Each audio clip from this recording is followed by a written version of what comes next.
আজকের দিনের স্মৃতিচারণ করছিলাম মনে মনে যে 20 তারিখ এই সময়ে আমি আসলে কোথায় ছিলাম, কি করছিলাম।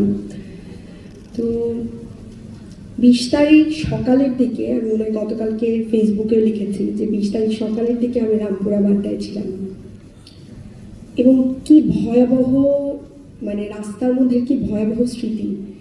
আমরা যারা মাঝে মাঝে জুলাইকে স্মরণ করি বা জুলাইয়ের কথা বলি, আমার মনে হয় না যে ওই সময়টা আসলে তুলে ধরতে পারি, যে যতটা যেভাবে বলি সিচুয়েশনটা আসলে তার চেয়েও অনেক বেশি ভয়াবহ ছিল। তা আমি আমার ঠিক 5 ফিট দূরত্বে, একদম ঠিক 5 ফিট দূরত্বে একটা ছেলেকে আমি আমার চোখের সামনে আর্মির ট্যাঙ্ক থেকে গুলি করা হয়েছিল আমি, এবং আমার চোখের সামনে ছেলেটাকে একদম রক্তাক্ত অবস্থায় দেখেছি। তো ওই স্মৃতিটা আমার জীবনের মানে মারাত্মক ট্রমা।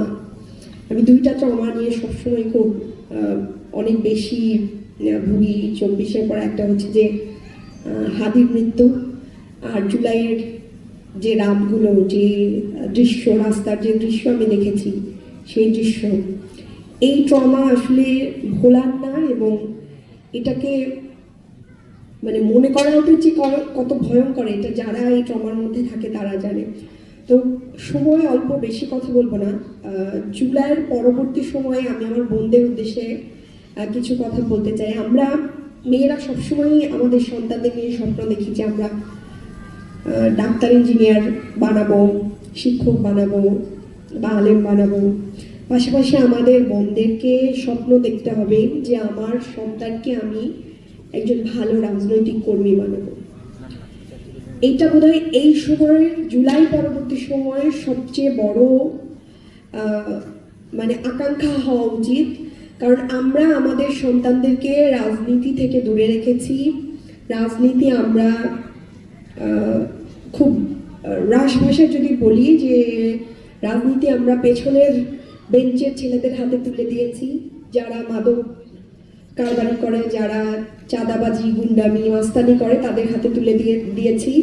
কারণ আমরা কখনো সন্তানদের নিয়ে স্বপ্ন দেখি না যে আমার সন্তান একজন ভালো রাজনৈতিক কর্মী হবে, তার হাতে দেশের পলিসি থাকবে, সব কিছু থাকবে, এইভাবে আমরা চিন্তা করি নাই। তো সময় এসছে এইভাবে একটা রাজনৈতিক সচেতন জনগোষ্ঠী তৈরি করা, এবং শুধু আমাদের ছেলেদের না, পাশাপাশি আমাদের মেয়েদেরও। আপনার ঘরের আপনার হাজবেন্ড আপনার বাচ্চার পড়াশোনার কতটা অগ্রগতি বা আপনার বাচ্চা কি পড়বে না পড়বে যা জানে, তার চেয়ে আপনি ভালো জানেন। সো এই জন্য একটা মেয়ে যখন রাজনৈতিক সচেতন হবে, তখন সে পড়াশোনা থেকে শুরু করে দেশের কোথায় কি লাগবে, এটা একটা নারী খুব ভালোভাবে উপলব্ধি করতে পারবে, এবং এতে আরো নারীরা এগিয়ে যাবে, দেশ তো এগিয়ে যাবে, নারীরাও এগিয়ে যাবে।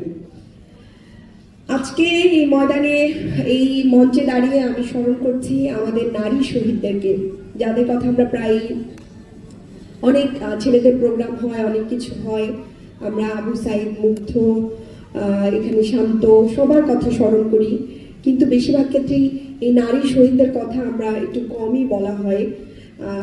আমাদের নাইমা সুলতানা, আমাদের মেহেরুন্নেসা, আমাদের ছোট্ট শিশু রিয়া গো। তো এই বোনদের কথাও আমাদের কিন্তু মনে রাখতে হবে। এই বোনদেরও একটা ইচ্ছা ছিল। নাইমা কিন্তু বলেই গেছিল যে মা, আমি যদি রাস্তায় নেমে শহীদ হই তাহলে তুমি কাঁদবা না, মনে করবা যে তোমার মেয়ে দেশের জন্য শহীদ হয়েছে। তো একটা ছোট্ট বাচ্চা মেয়ে